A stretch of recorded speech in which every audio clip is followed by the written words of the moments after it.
Science corner में पुनः स्वागत है। अपने किरण प्रकाश की वाला लेसन कर रहे थे, मतलब रे ऑप्टिक्स वाला, जिसमें आज अपने गोलीय सतह द्वारा अपवर्तन करेंगे। ये टॉपिक आरबीएससी 12th सिलेबस से हटा दिया गया, परंतु अपने लेंस मेकर फॉर्मूला है उसका जब डेरिवेशन करते हैं तो इससे जो फॉर्मूला ड्राइव होगा उसी का उसमें अपने क्या करते हैं, यूज करते हैं। तो सबसे पहले अपने गोलीय सतह के बारे में पता होनी चाहिए, गोलीय सतह क्या होती है। तो अपने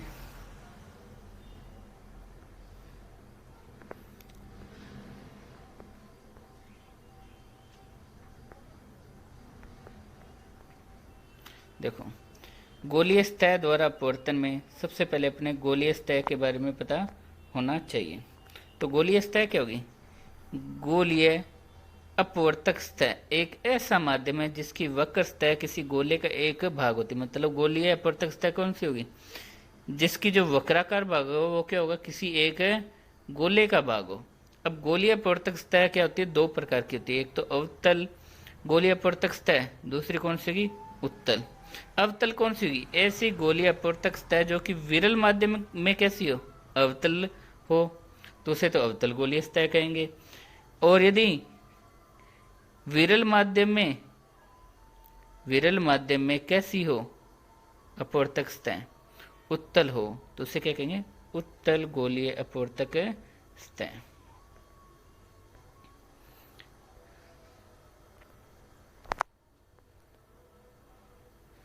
जैसे अपने इसमें देखें, देखो ये विरल माध्यम में कैसी सतह है इसकी, ये जो अपने ले चुके हैं इसमें डायग्राम में देखें, डायग्राम में अपने देखें कि ये जो विरल माध्यम में सतह है ये कैसी है? अपवर्तक सतह, उत्तल है, तो ये कौन सी? उत्तल अपवर्तक सतह। और यदि ये देखो विरल माध्यम में कैसी सतह है? अवतल है, तो ये कौन सी? अवतल गोलीय सतह, ये अवतल गोलीय अपवर्तक सतह। अब ये जो अपने अपवर्तक सतह ले रही इनसे संबंधित कुछ परिभाषाएं क्या क्या हैं। सबसे पहले ध्रुव। ध्रुव क्या होता है? गोलीय, जो अपने गोलीय अपवर्तक सतह ले रहे हैं, गोलीय अपवर्तक सतह, उसका मध्य बिंदु जो होगा वो क्या कहलाएगा? ध्रुव। उसका मध्य बिंदु क्या कहलाएगा? ध्रुव। अब वक्रता केंद्र क्या होगा? गोलीय अपवर्तक सतह का मध्य बिंदु तो ध्रुव कहलाएगा। अब वक्रता केंद्र क्या होगा? जो गोलीय अपवर्तक सतह है, जिस गोले का एक भाग होगी उस गोले का केंद्र क्या कहलाता है? वक्रता केंद्र कहलाता है। इसे किससे लिखते हैं? इसे सी से प्रदर्शित करते हैं। वक्रता त्रिज्या क्या होगी? देखो, जो गोलीय अपवर्तक सतह है, जिस गोले का एक भाग है उस गोले की त्रिज्या क्या कहलाती है? वक्रता त्रिज्या कहलाती है। इसे किससे लिखते हैं? कैपिटल आर से। और ये क्या होती है? ध्रुव पी और वक्रता केंद्र सी के मध्य की क्या होती है? दूरी होती है। अब मुख्य अक्ष क्या होगा? गोलीय अपवर्तक सतह है उसका ध्रुव और जो वक्रता केंद्र है, इनको मिलाने वाली रेखा क्या कहलाएगी? मुख्य अक्ष कहलाएगी।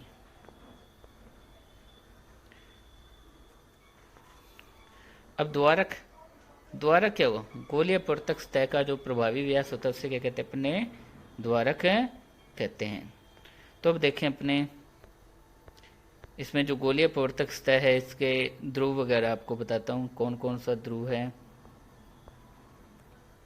जैसे अपने ये डायग्राम लें, इसमें देखें, देखो ये जो वक्राकार भाग है ये वाला, इसका जो ये बीच वाला बिंदु ये वाला, यहाँ पे ये पी लिख रखा है ना, ये जो पी है ये क्या है? इस वक्राकार भाग का मध्य बिंदु। इधर भी देखो ये पी है, इस वक्राकार भाग का मध्य बिंदु। इसे क्या कहते हैं? अपने ध्रुव। ये क्या होगा? ध्रुव।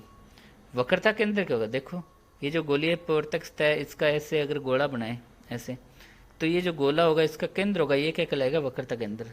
वैसे ये वाली गोलीय सतह है, इसे अगर किसी गोले का ये भाग होगा उसका जो ये केंद्र है इसे क्या कहेंगे? अपने वक्रता केंद्र। अब जिस ये गोले का भाग है उसकी ये वाली क्या होगी? त्रिज्या। इसको क्या कहेंगे अपने वक्रता त्रिज्या r, या फिर कह सकते हैं ये जो ध्रुव है, ये वाला ध्रुव और ये वक्रता केंद्र, इनको मिलाने वाली जो ये रेखा है, इसे क्या कहेंगे अपने वक्रता त्रिज्या r। अब मुख्य अक्ष यहाँ से देखें, ये जो अपने वक्रता केंद्र है ये वाला और ये ध्रुव है, इन दोनों को मिला जो ये रेखा रही है इसे क्या कहेंगे अपने मुख्य अक्ष। इसमें भी देखो ये वक्रता केंद्र और ये ध्रुव, इनको ये जो रेखा मिला रही है इसे क्या कहेंगे अपने मुख्य अक्ष। अब द्वारक देखो, अपवर्तन कितने भाग से हो रहा है, इतने भाग से हो रहा है ना, यहाँ से ध्यान से देखें कि अपवर्तन कितने भाग से हो रहा है, इतने से। तो ये जो पूरा व्यास है इसे क्या कहते हैं अपने इसका द्वारक। इधर भी देखें कितने भाग से हो रहा है, इतने भाग से हो रहा है ना अपवर्तन, इसे क्या कहेंगे अपने द्वारक।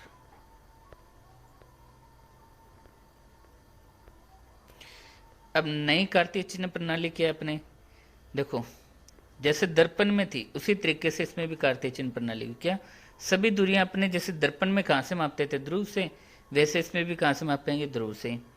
और आपतित प्रकाश की दिशा में जो मापेगी दूरियां होगी वो तो कहां से, वो तो क्या होंगी धनात्मक, और जो इसके विपरीत दिशा में होंगी उन्हें क्या लेंगे अपने ऋणात्मक, उन्हें क्या लेंगे ऋणात्मक। अब इससे गोलीय पूर्तक सतह से कुछ अवधारणाएं हैं उसकी, वो क्या क्या है। एक तो क्या है, गोलीय अपवर्तक सतह का द्वारक अल्प होता है, उसका जो द्वारक होता है वो क्या होता है बहुत कम होता है। दूसरा, वस्तु का आकार क्या होता है बिंदुवत होता है, और ये कहाँ पर होती है मुख्य अक्ष पर ही स्थित होती है। तीसरा, आपतित किरण, अपवर्तित किरण और गोलीय सतह पर अभिलंब होते हैं, ये मुख्य अक्ष से बहुत कम कोण बनाते हैं। बहुत कम कोण बनाएंगे तो साइन आई को क्या लिखेंगे आई, और साइन आर को क्या लिखेंगे आर लिखेंगे। अब गोलीय सतह द्वारा अपवर्तन जबकि वस्तु कहां से विरल माध्यम में स्थित हो, जब वस्तु कहां पे हो विरल माध्यम में स्थित हो, और इससे क्या बने वास्तविक प्रतिबिंब। देखो कैसे बन रहा है अपने प्रतिबिंब, ये देखो ये कौन सी सतह है, गोलीय उत्तल अपवर्तक सतह, उत्तल अपवर्तक सतह। अब इसमें देखो यहाँ पे ओ बिंदु पे कोई प्रकाश किरण है, ओ बिंदु पर कोई वस्तु है, यहां से एक प्रकाश किरण तो देखो ऐसे जा रही है, ये देखो ये वाली, ये क्या है ध्रुव पर पड़ रही है, ध्रुव पे पड़ रही है तो ये क्या हो जाएगी यहाँ से ऐसे सीधी निकल जाएगी, यहाँ से ऐसे क्या हो जाएगी सीधी ही निकलेगी, मतलब यहाँ से ऐसे आ रही है तो यहाँ से ये सीधी ही आगे चली जाएगी इस दिशा में।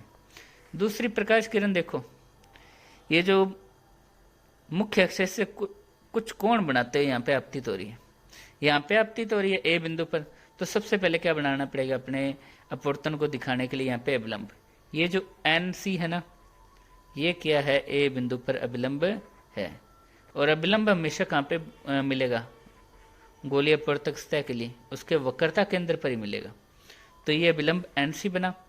अब देखो ये विरल माध्यम है और ये सरल, जब प्रकाश किरण विरल माध्यम से सघन में जा रही तो क्या हो जाएगी विलंब की ओर झुक जाएगी, तो यहाँ से ये ऐसी जा रही थी और अपवर्तन के कारण ये विलंब की ओर इधर झुकी और यहाँ से ऐसे आगे बढ़ेगी, और यहाँ पे देखो इधर से आ रही है ये वाली प्रकाश किरण और इधर से ये आ रही है, ये दोनों कहाँ पे मिले इस आई पॉइंट पर, जहाँ पे ये दोनों आपस में काटे वहीं पे क्या बन गया प्रतिबिंब। अब ये जो विरल माध्यम है रेयर मीडियम, इसका अपवर्तनांक तो अपने μ1 मान लिया, और जो डेंसर है मतलब जो सघन माध्यम है उसका अपवर्तनांक क्या मान लिया अपने μ2। यहाँ पे देखें ये जो आपतित किरण है ये कितना कोण बना रही है अल्फा, यहाँ पे जो आपतन कोण है ये कोण कितना हुआ आई, ये जो अपवर्तन कोण हो रहा है ये कितना है आर, अभिलंब है जो मुख्य अक्ष से कितना कोण बना रहा है गामा, और जो ये अपवर्तित होकर किरण यहाँ पे प्रतिबिंब बना रही है ये अपवर्तित किरण मुख्य अक्ष से कितना कोण बना रही है बीटा। ये सारे अपने कोण ले लिए इसमें। अब यहाँ से देखिए अगर अपने सारे कोण निकाल लें, अगर यहाँ से कोण निकाल लें तो क्या क्या आएंगे, देखो पहले अपने ट्रायंगल लें कौन सा ओ A M, O A M, इस वाले ट्रायंगल में देखो तो देखो ए एम सभी ट्रायंगलों में अपने लेना जो जो लेंगे इनमें, तो इस ट्रायंगल में देखें कौन से वाला ओ एम में, तो tan अल्फा बराबर क्या आएगा tan अल्फा, tan अल्फा बराबर क्या होगा लंब बटे आधार, तो इस त्रिभुज में लंब क्या है, ए एम। लंब क्या है, ए एम। और आधार क्या है यहाँ पे, ओ एम। आधार क्या है, ओ एम। अब कोण ये बिल्कुल छोटा है, यदि कोण इसमें अपने पहले अवधारणाओं में पढ़ा है ना, कोण बिल्कुल छोटे बनते हैं। तो टेन अल्फा को अपने क्या लिख सकते हैं, अल्फा। तो अल्फा लिखा तो अपने अल्फा बराबर क्या हो जाएगा, ए एम बटे में ओ एम। ए एम बटे में ओ एम। ये तो किसका मान आ जाएगा, अल्फा का। अब यदि इसी तरीके से अपने बीटा का मान निकालें, ए एम लेना है अपने हर एक ट्रायंगल के अंदर, हर एक त्रिभुज के अंदर। तो दूसरा ट्रायंगल लें अपने बीटा के लिए, तो कौन सा, आई ए एम। त्रिभुज कौन सा लिया, आई ए एम। ये वाला त्रिभुज लिया, आई ए एम, ये वाला। इस त्रिभुज में देखें तो टेन बीटा निकालें, तो टेन बीटा क्या आएगा, टेन बीटा वो क्या होगा, लंब ए एम बटे में आधार एम आई। लंब तो क्या है यहाँ पे, देखो ये कोण के सामने वाली भुजा, ये कोण बीटा है, इसके सामने वाली भुजा ये है, ये हो गया लंब ए एम। आधार कौन सा हो गया, ये एम आई, एम आई। अब यहाँ पे कोण देखें क्या है, बिल्कुल छोटा। कोण छोटा है तो टेन बीटा को क्या लिख सकते हैं, बीटा। तो बीटा क्या हो जाएगा फिर, किसके बराबर होगा, बीटा होगा ए एम बटे एम आई, ए एम बटे एम आई।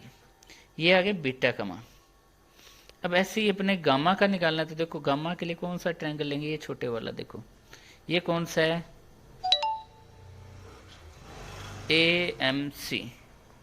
ट्रायंगल कौन सा है, ए एम सी। इसमें कौन एंगल क्या होगा, टेन गामा। ये किसके बराबर होगा, लंब कौन सा है यहाँ पे, ए एम ई। और आधार कौन सा है, एम सी। आधार है एम सी। अब कोण बिल्कुल छोटा तो टेन गामा को फिर अपने क्या लिखेंगे, गामा। गामा लिखेंगे तो गामा बराबर क्या हो जाएगा, ए एम बटे एम सी। अब देखो इस तरीके से अपने सारे अल्फा बीटा गामा तीनों के मान निकलेंगे। अभी आगे मान अपने सीधे रखेंगे, आगे इसमें अपने सोल्व नहीं कर रखा, मैंने यहीं पे बता दिया आप लोगों को अल्फा बीटा गामा के मान कैसे निकालें। अब देखो क्या है, सबसे पहले बिंदु ओ से प्रारंभ होने वाली प्रकाश की किरण एक गोलीय, यहाँ पे देखो बिंदु ओ से प्रारंभ होने वाली प्रकाश की किरण एक गोलीय अपवर्तक सतह एक्स वाई पर लंबवत आपतित होती है तथा ओ पी की अनुदेश सीधी गुजर जाती है। ओ से देखो ये ओ है, इससे प्रारंभ होने वाली प्रकाश की किरण गोलीय अपवर्तक सतह एक्स वाई, ये वाली एक्स वाई अपवर्तक सतह, इस पे लंबवत आपतित हो रही है, 90 डिग्री पर यहाँ पे आपतित हो रही है। आपतित हो रही है तो ये देखो ओपी की दिशा में आगे सीधी ऐसे निकल जाएगी, निकलेगी। दूसरा देखें, एक अन्य प्रकाश की किरण गोलीय सतह पर, एक अन्य प्रकाश की किरण गोलीय सतह एक्स वाई पर ओए के अनुदेश कोण आई पर आपतित होती है तथा कोण आर पर ए आई दिशा के अनुदेश अपवर्तित होकर अभिलंब सी एन की ओर उड़ जाती है। तो ये देखो इसमें ये रही एक दूसरी प्रकाश किरण, ये ओ ए की दिशा में कोण आई से क्या होगी, आपतित होगी। कोण आर से, ये देखो कोण आर से अपवर्तित होके, अपवर्तित हो रही है, किस दिशा में जा रही है, देखो ए आई दिशा में गई और किधर मुड़ गई, देखो ये अभिलंब है ना, ये अभिलंब की ओर मुड़ गई। अब जो दोनों अपवर्तित किरणें आई पर मिलती हैं, जो बिंदु ओ पर क्या बनाती है, वास्तविक प्रतिबिंब बनाती हैं। क्या बनाती है, वास्तविक प्रतिबिंब बनाती हैं। और बिंदु ए से ओ आई के लंबवत रेखा ए एम खींच देंगे अपने, और यहाँ पे कोण ए ओ एम तो अल्फा, कोण ए आई एम बीटा और कोण ए सी एम गामा। अब जैसे देखें इस डायग्राम में कि ये जो आपतित किरण है ओ ए, ये ओपी के साथ कितना एंगल बना रही है, अल्फा। ये जो ए आई एंगल है, ए आई किरण है, ये क्या है, ये जो ए आई, ये मुख्य अक्ष के साथ कितना कोण बना रही है, ये वाला बीटा, और जो ये अभिलंब है ये वाला कितना कोण बना रहा है, गामा बना रहा है। ये कोण क्या बना रहा है, गामा। अब यहीं से अपने देखें कि ये जो प्रकाश किरण थी ये ओ ए यहाँ पे आपतित हुई आई कोण से, और फिर यहाँ से देखो अभिलंब की ओर मुड़ के यहाँ पे मिली आई बिंदु पे, और यहाँ पे क्या बना था, प्रतिबिंब बना था।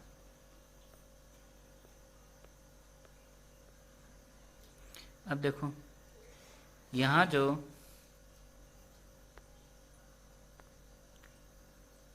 जो है अल्फा बीटा गामा आपतित किरण, अपवर्तित किरण और अभिलंब द्वारा मुख्य अक्ष पर बनाए गए कौन थे। अब अपने ट्रायंगल IAC में देखें, IAC ट्रायंगल अपने निकालें, देखें क्या है IAC में, IAC तो ये वाला ट्रायंगल रहा IAC, मतलब ये वाला ट्रायंगल। इस ट्रायंगल में देखें ये जो इस त्रिभुज के ये बाहर कौन कौन सा है, गामा। तो अपने एक त्रिभुज की प्रमेय याद होगी, कोई भी त्रिभुज होता है उसका जो बाहर वाला कोण होता है, बाहर वाला बहिष्कोण, वो किसके बराबर होता है, उसके सामने के अंतः कोणों के योग के बराबर होता है। तो देखो गामा तो यहाँ पे क्या है, बहिष्कोण। इस त्रिभुज में देखें गामा तो बहिष्कोण है, ये किसके बराबर होगा, इसके अंदर कौन कौन बन से है, इसके पास वाले को छोड़ के बीटा और आर। तो गामा किसके बराबर होगा, बीटा प्लस आर। तो यहां से आर का मान कितना आ जाएगा, आर बराबर क्या हो जाएगा, यहां से ये जो अपने गामा था ये किसके बराबर होगा, बीटा प्लस आर के। तो आर बराबर क्या आ जाएगा अपने, ये जो गामा माइनस बीटा, यही है ना। देखें इसमें ये देखो कि आर बराबर क्या है, गामा प्लस बीटा, गामा बराबर क्या है, आर प्लस बीटा। तो आर बराबर क्या होगा, गामा माइनस बीटा। इसी तरीके से त्रिभुज ABC OAC में देखें, OAC त्रिभुज OAC, तो ये रहा अपने OAC त्रिभुज ट्रायंगल। इस त्रिभुज में देखें बाहर वाला कौन कौन सा है, इस वाले त्रिभुज में ये आई है, ये किसके बराबर होगा, इसके पास वाले कौन छोड़ के अल्फा और ये जो गामा है इन दोनों के योग के बराबर। मतलब आई किसके बराबर होगा, alpha plus gamma, alpha plus gamma. तो आई का मान किसके बराबर होगा, अल्फा प्लस गामा के बराबर। तो ये देखें आई बराबर क्या हुआ, अल्फा प्लस गामा, और आर अपने क्या निकाला था, गामा माइनस बीटा। अब अपने आगे क्या करेंगे, स्नेल का नियम इसमें लगाएंगे। तो स्नेल का नियम क्या था, स्नेल का नियम क्या था, जैसे 1 μ2, ये किसके बराबर होगा, μ2 बटा μ1, μ2 बटा μ1, और μ2 बटा μ1 क्या होगा, साइन आई बटा साइन आर। कोण बिल्कुल छोटा है तो साइन आई को क्या लिख सकते हैं, आई, और साइन आर को क्या लिख सकते हैं, आर। तो यहां से ये आई का किसके साथ मल्टीप्लाई हो जाएगा, μ1 के साथ, और आर का किसके साथ मल्टीप्लाई हो जाएगा, μ2 के साथ। तो क्या बनेगी equation, μ1i equal to μ2 R. μ1i, i का मान अभी निकाला था क्या, अल्फा प्लस गामा, और μ2 आर का मान क्या निकाला है, gamma minus beta, gamma minus beta. अब देखो अपने अल्फा बीटा और गामा तीनों के मान निकाले थे अपने, कैसे, tan alpha tan beta tan gamma से। वैसे अल्फा का मान क्या आया था अपने, अल्फा की जगह अल्फा का मान रखेंगे am बटा mo, गामा की जगह गामा का मान am बटा mc, और इधर भी गामा की जगह गामा का मान am बटा mc, बीटा की जगह बीटा का मान am बटा mi। अब देखो यहाँ पे mo है ना, इसमें ये जो mo ये किसके, यदि गोलीय अपवर्तक सतह है, इसका द्वारक बिल्कुल छोटा है तो एम और पी बिंदु बिल्कुल पास पास होंगे, तो एमओ को तो क्या मानेंगे पीओ, और एम आई को क्या मानेंगे पी आई, और जो एम सी होगा उससे क्या लिखेंगे अपने पी सी। देखो अपने जो डायग्राम बना था उसमें देखें, देखो ये कौन बिल्कुल ये द्वारक बिल्कुल छोटा है, तो ये जो है ना ए एम, ये ओ एम है। ओ एम को क्या लिख सकते अपने ओ पी लिख सकते हैं ना, यदि ओ पी और बिंदु बिल्कुल एम पास पास में है तो जो ओ एम है इसे क्या लिख सकते हैं ओ पी। इसी तरीके से ये जो अपने ये वाला है आई एम इसे क्या लिख सकते हैं आई पी, आई एम को क्या लिख सकते हैं आई पी। और यहाँ पे ये वाला देखें जो ये सी एम है, सी एम इसे क्या लिख सकते हैं अपने सी पी। तो ये सारी चीजें अपने यहाँ पे इसमें रखेंगे। एम ओ की तो क्या आ गया पी ओ आ गया, एम ओ की जगह, एम आई की जगह पी आई और एम सी की जगह पी सी, तो एम ओ की जगह पी ओ, एम सी की जगह पी सी, एम सी की जगह पी सी, एम आई की जगह पी आई। और यहाँ पे ऊपर देखें अपने ए एम और ए एम दोनों तरफ है, तो ए एम कॉमन ले लेंगे तो ए एम से एम कट जाएगा, तो क्या रह जाएगा ऊपर वाली साइड में अकेला 1। अब इसे सोल्व करेंगे कैसे, म्यू 1 का इसके अंदर मल्टीप्लाई कर देंगे और म्यू 1 का इसके साथ, फिर म्यू 2 का इसके साथ और म्यू 2 का इसके साथ। अब देखो यहाँ पे इसके साथ में पी सी है और यहाँ पर भी क्या पी सी, तो पी सी वालों को एक साइड में कर लेंगे। ये जैसे म्यू 2 पी सी है, म्यू 2 पी सी और म्यू 1 का इसके साथ मल्टीप्लाई करेंगे तो म्यू 1 बटा पी सी। अब ये जो म्यू 1 बटा पी सी इधर ले आएंगे तो क्या हो जाएगा म्यू 2 बटे पी सी और माइनस म्यू 1 बटे पी सी। अब म्यू 2 और म्यू 1 में नीचे पी सी है, पी सी लिख लेंगे एलसीएम के रूप में, और क्या बन जाएगा म्यू 2 माइनस है म्यू 1, और यहाँ पे क्या है म्यू 1 पी ओ, तो म्यू 1 अपॉन में पी ओ, और ये जो म्यू 2 पी आई है माइनस का म्यू 2 पी आई इसे इधर ले आएंगे तो क्या हो जाएगा प्लस का म्यू 2 पी आई। अब इसमें नवीन